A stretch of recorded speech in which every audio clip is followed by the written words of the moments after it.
Valhalla.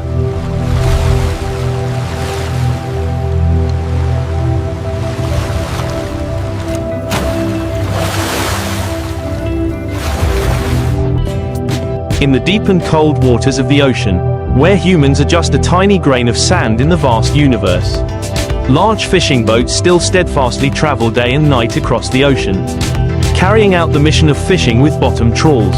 This is not only a traditional profession but also a life, a culture closely associated with the children of the sea. Bottom trawl fishing, also known as bottom trawl fishing,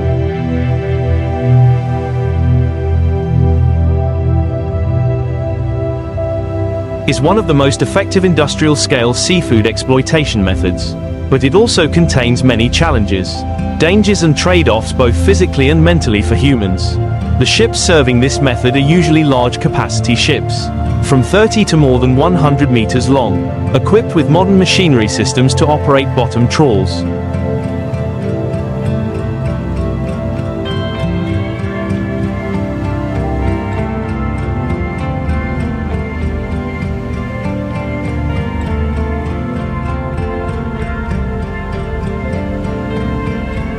On deck, dozens of crew members work tirelessly day and night, regardless of big waves, strong winds, cold weather or sudden storms. Their work begins when the ship leaves port, carrying fuel, food, refrigeration equipment and hundreds of tons of fishing nets. The journey can last from a few weeks to a few months.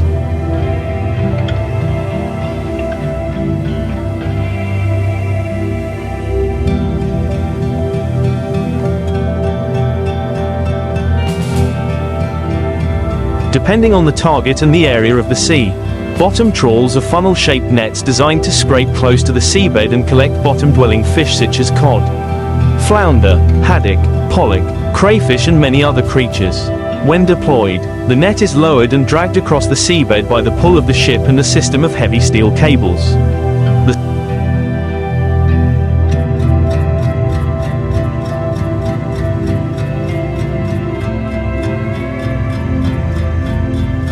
The sides of the net are held open by two large steel screens called otter boards. These are the doors that part the water and pull the net open. As the ship moves, the net collects everything in its path, and after several hours of trawling, the net is pulled up for harvesting. The sight of each net being pulled up is always a mixture of excitement and fatigue. The net is pulled up by a mechanical winch system and suspended in the air before opening its mouth.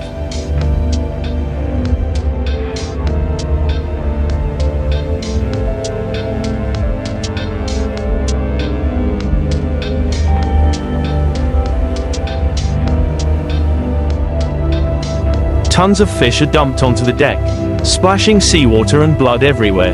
The crew, wearing protective gear, rubber boots, gloves and thick raincoats, begin sorting the fish. The fish are pushed onto a conveyor belt system to be sorted by size, species and freshness. Qualified fish are transferred to the processing department or sent straight to the quick freezing system to maintain their quality.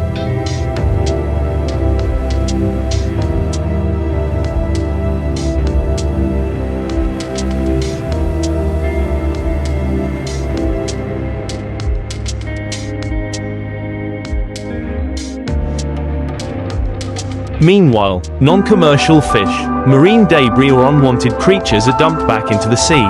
Every day on board is a harsh cycle of hard work and lack of sleep. The work schedule is divided into shifts, usually 6 hours on 6 hours off. But in reality, almost everyone has to work more. Short sleeps on cramped bunks, in the noisy holds with the sound of engines and waves crashing against the ship's sides.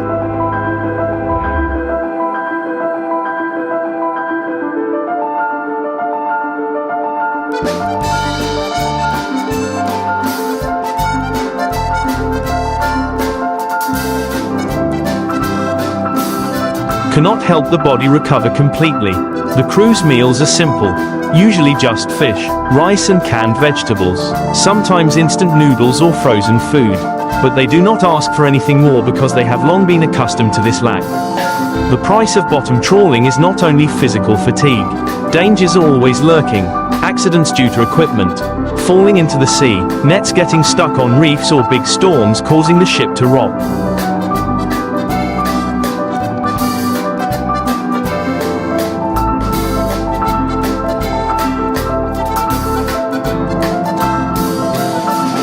damaging the equipment.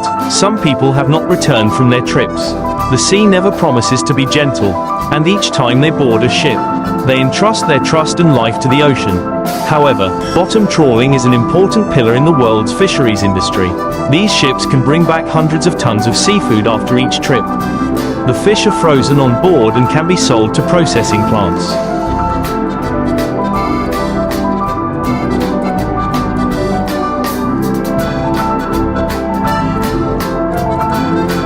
Fish markets are exported all over the world. Cod fillets, halibut for sashimi, peeled shrimp, all start from long days of hard work in the ocean. It is the hard work of seafarers that has brought a rich source of food for mankind.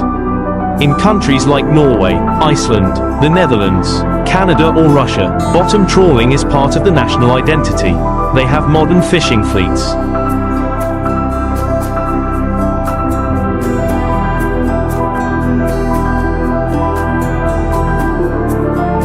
Satellite monitoring systems, strict management of catches and regulations to protect marine ecosystems. Sea trips are carefully planned, constantly monitored and catches updated to avoid overfishing. Vessel maintenance systems, crew training and labor safety regulations are strictly implemented to limit accidents. However, the human factor is still the most important, the courage, perseverance, ability to work together and the endurance of each crew member.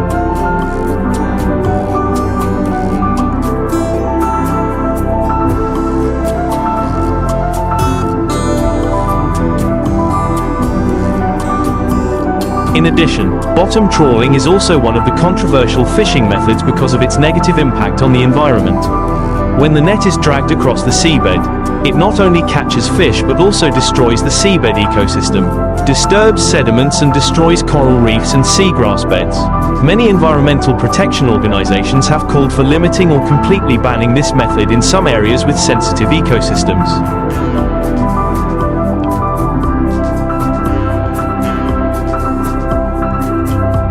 This poses a challenge. 2.702, 5.000. For the industrial fishing industry, how to ensure catch while protecting the marine environment in the long term. In response to this pressure, many countries and fishing companies have turned to selective fishing technologies, using nets with larger mesh sizes to avoid catching juvenile fish, and improving net designs to reduce unwanted damage to marine life.